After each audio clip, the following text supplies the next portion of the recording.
Sponsored by Local Touch Online, a free online magazine that has an exclusive article by Pop Culture Geekery every month. Also sponsored by City Bakery in San Marcos, fresh baked goods featuring pan dulce, cookies, cakes, and even homemade tortillas. Hello and welcome to another episode of Pop Culture Geekery. I'm Joe Solis, and I have a very special guest here with me today. I've got Mr. Ron Musial, if I can say your name right. That's all right. It's been getting butchered since I was born, so it's okay. It's Musial. But you guys on the YouTubes would know him as the Game Hoarder. He's been hosting his YouTube channel for 10 years. That is amazing, dude.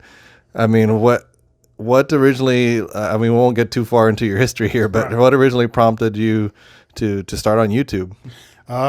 Quick story. I guess when I was young and I used to play games a lot, I always had this fascination with popping a VHS tape, and when I would go to beat the game, at the very end, I'd like record me on the VHS tape beating the game. I've always had this kind of infatuation with kind of journalizing or keeping logs of, the games I would beat and things like that. So when YouTube came along, I saw that as an opportunity to start, keeping a journal of all the games I played through and the games I beat. And that's pretty much how it started. Yeah, and I mean you've got a large following. I think you were like 11,000 subscribers. Yeah, in between 11 and 12,000. Yeah. Yeah. Which kind of is not so great for 10 years, but I've never run a single ad. That's one of the things is I don't do it for the money. I like to keep it a hobby. So that's the big thing, and keep the ads off my channel as much as possible. Yeah. No, and he's got a lot of entertaining stuff on there. I mean, the majority of what you'll find, which we'll put a link here to his channel, is video game playthroughs, like he said. But he's got a slew of other things. If you search through the videos, you'll find his cooking show, beer reviews, hot pepper challenges. Those are fun. His comic book narration. He did one for The Walking Dead. Board game playthroughs, which is actually how we met, because here in New Braunfels, he actually started the New Braunfels board game group, and that's how we got to know you. So thank you for doing that, sir, because we never got to this point. Being a part of it. Yeah. He was also pretty instrumental in helping us, get a reputation so we could open our store. So long history with the Game Hoarder here. So, and you actually, one more thing, you had a voice acting on, what was the game again? It's called Quest for Infamy. It's on Steam. It's basically a throwback to the old Sierra point-and-click adventure games. It's modeled pretty much after the old Hero Quest, or what got renamed later because of the board game, Quest for Glory. And can't remember the company's name off the top of my head, but they did contact me based off of my YouTube channel. And so I am the voice of Lobo the Rogue in that game if you ever play through it. It's actually a very fun, very amusing point-and-click adventure game. So check it out on Steam. Yeah, and by the way, if you do go check out Ron's channel, it is not safe for work or not safe for anybody under the age of 18, like you said. So more or less, yes. And let's face it, it's 2019, and most of you have heard everything by the age of 9. But it is, it is me at my most obnoxious and filthiest. It's basically if you had like a sailor. Yeah. or a truck driver playing video games. That's kind of what it's going to come off as. Yeah. Yeah, but they're very entertaining. I've watched some of your StarCraft ones. So, but anyway, so we came together tonight because we just went out and we watched the new movie, Scary Stories to Tell in the Dark, which Ron here is holding up the original book, which those of you who are as old as him and I are would remember these as a kid. There's 3 of them. And they were awesome books. They were short little stories, vignettes that were some traditional stories, some original stories. But I know one big draw for these books back in the day was the amazing artwork. Mm-hmm. I'm sure is that what caught your eye when you were a kid and found these books? I can't recall because it was an eon ago, but I definitely remember this cover. This cover with this decrepit zombie clown smoking a pipe. It's that sticks out, and then there was the art throughout it. It's got this very kind of creepy, eerie, everything is black and white, but they also play with shadows. Like, for instance, here's one. I don't know if you can probably see that, but that's supposed to be a child, and that's a creepy looking child. So Yeah. the art is definitely, it is interesting, and probably in my youth that was something that would catch my eye. But I think the stories and how these were kind of engineered to be fire or campfire stories is really what drew me to them. Yeah, and I remember going through them, and apparently, I mean, I didn't find this out till later in adulthood. I guess the art caused some controversy, and I think there was a time when the art was changed or removed, or I didn't really research about that because I had the originals. Unfortunately, they got messed up because I have a little brother, but I did replace them with the copy you have there. Mm-hmm. But yeah, so, I was pretty excited when they first announced this movie, and, they did announce that Guillermo del Toro was attached to it. I was hoping he was going to direct it, but he actually produced it. So we're going to probably just go ahead and do a spoiler review, because the hard thing about this movie that we found is that, it basically just has a narrative through it that they've incorporated the stories from the book. So it's not necessarily that we would spoil the movie, but if you've read the books, then you understand the stories we're going to talk about. If you haven't, then you're going to go in here cold turkey. So we're just going to go with spoilers here. So why don't we just get into it? I want to start with your thoughts, because unfortunately it kind of went the way I thought it was with you. So yeah, I'm into, the scary, gory kind of stuff. This is definitely, it came off and feels a lot more like something, like the young teenager would enjoy, or maybe even younger. I was probably reading these books, pre-10, maybe 7, 8, I'm not sure. I wouldn't necessarily take a 7 or 8-year-old to this, but then again, I might. It wasn't that over the top to me. There was a couple bad words in it, and really nothing beyond that really leapt out to me as why it would be even PG-13. Obviously there's the violent scenes, but again, they don't really show a whole lot of gore in it. But yeah, it was. I wanted to like it, obviously, like you always do with anything that has nostalgia feeling, and you kind of go into it like, okay, let's make me feel like I'm 7 again, make me feel like I'm 8 again, make me scared like that again. But we're not that age anymore, so it's hard to recreate that feeling, I think, and get that feeling from a movie. It had its super cliche moments that you expect. People falling down when they're running. It's just, it's super cliche, but all in all, I think it was a fun movie. Yeah. That was always the challenge. We can talk about some of the stories that they actually incorporated, because to me, that was the strength of the movie, was the stories that they picked. We were trying to do some quick research before we started recording to kind of see which stories were where. From the trailers you saw that, kicks off with the story Harold, which is the one about the scarecrow. That was always one of my favorites. One thing I will say, they matched a lot of the creatures spot on. Like Harold was spot on, like straight out of the pages of the book. So. Right. Yeah. The characters are very well done. The creatures, they match the art, and I think that's what's going to tie a lot of people mentally from these movies to their childhood youth of reading these books, is they're going to be like, oh my God, I remember that illustration. That's it in the flesh on the big screen anyways. So I like that they did that. I like that they kept it, almost identical, I would say. They literally took the art from the pages of the book and brought it to life. So I would say that part of the movie was definitely a thumbs up. Yeah. The designs, we also had the story, The Big Toe. We had the red spot. Those were some that I remember for sure. I didn't remember the red room, but I remember the creature. And I don't think you remember that one either, right? No, I honestly, when I had these books, I only remember having the first book. I might have had the second one, More Scary Stories or whatever, but I almost certainly didn't have the third one, which we found out that the Herald story didn't come out until the third book, I guess. I'm assuming the Red Spot, the Red Room were in book 2 or 3 as well.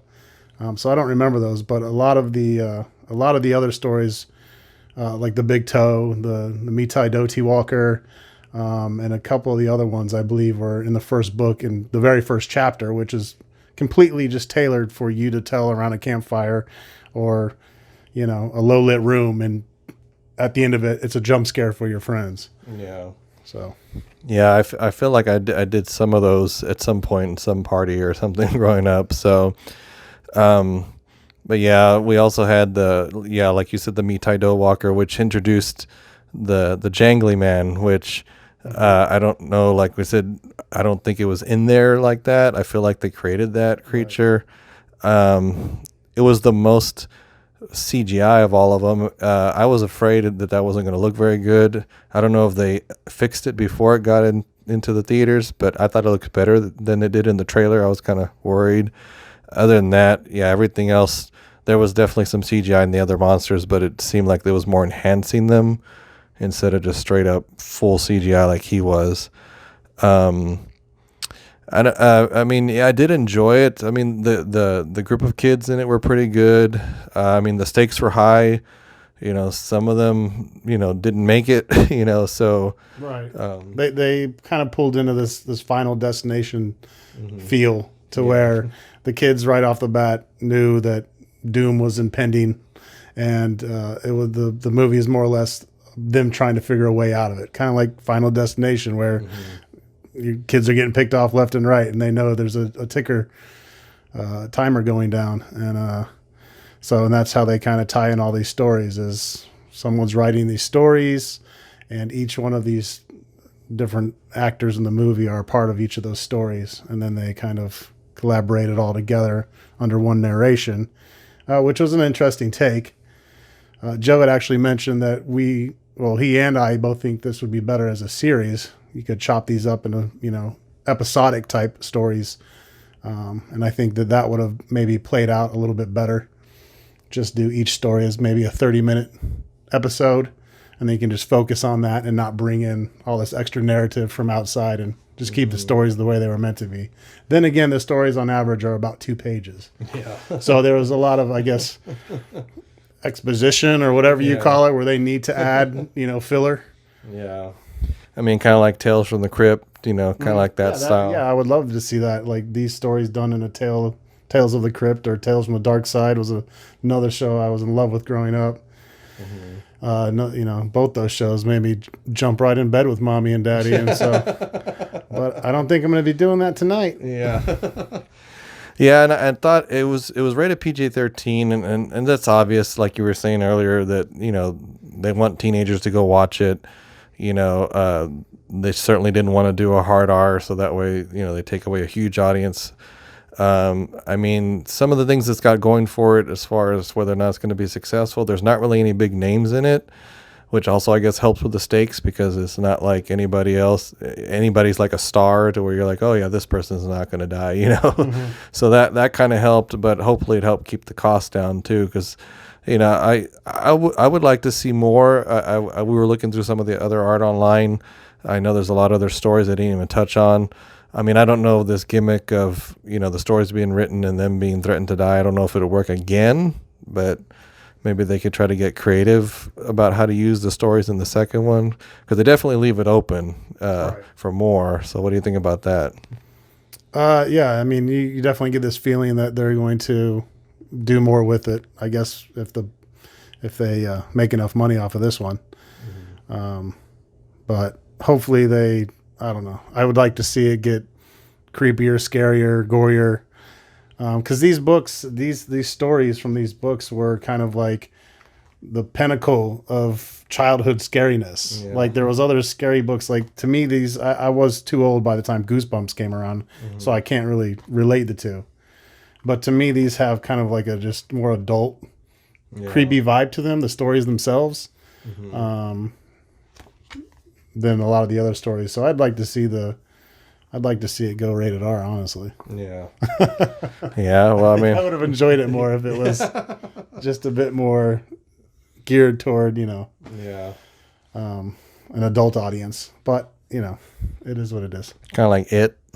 Yeah, it's perfect. And I mean, take the original It that they did years and years ago.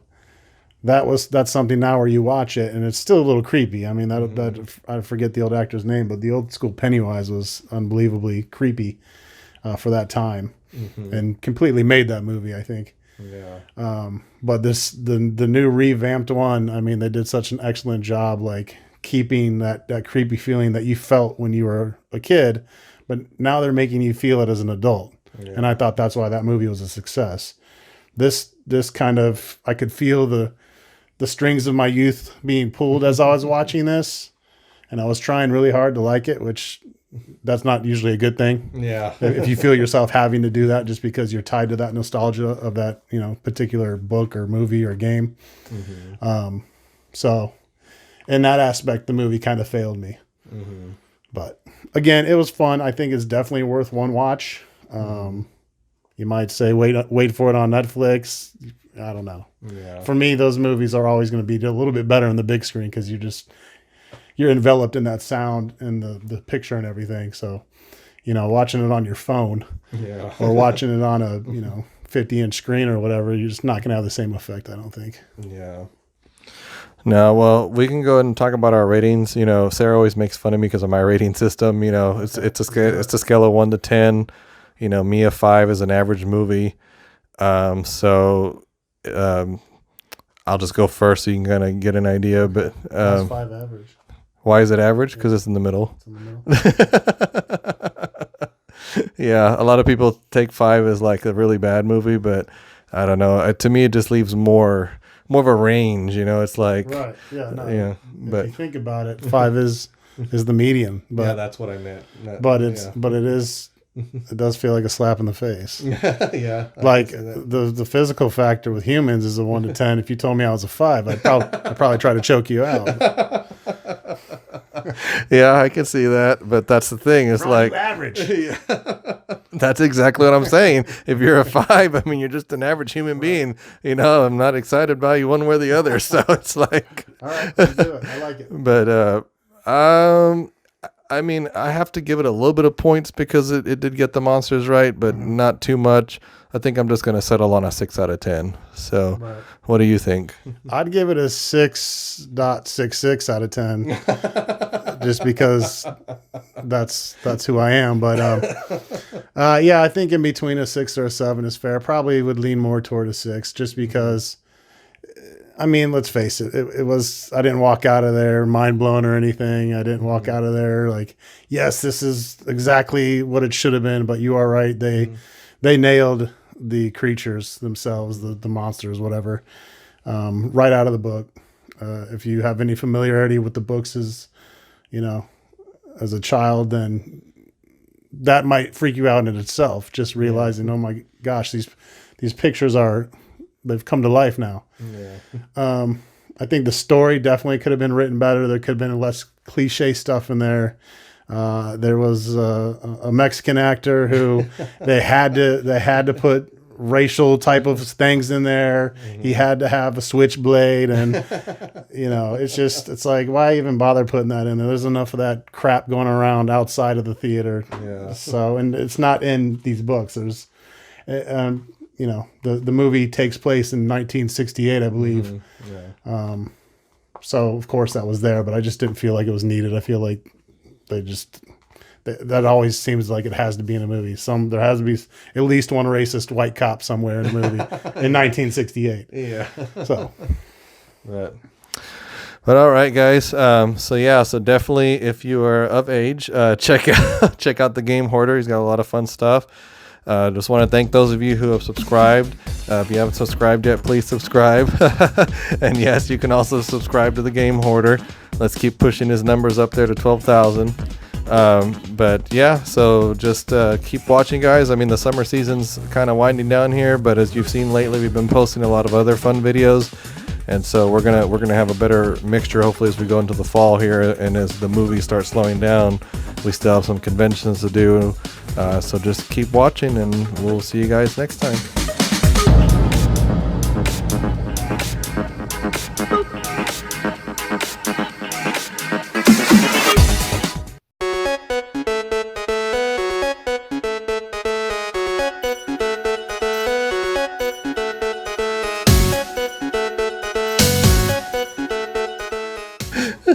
The game hoarder trying to fix everything. Ron Smash.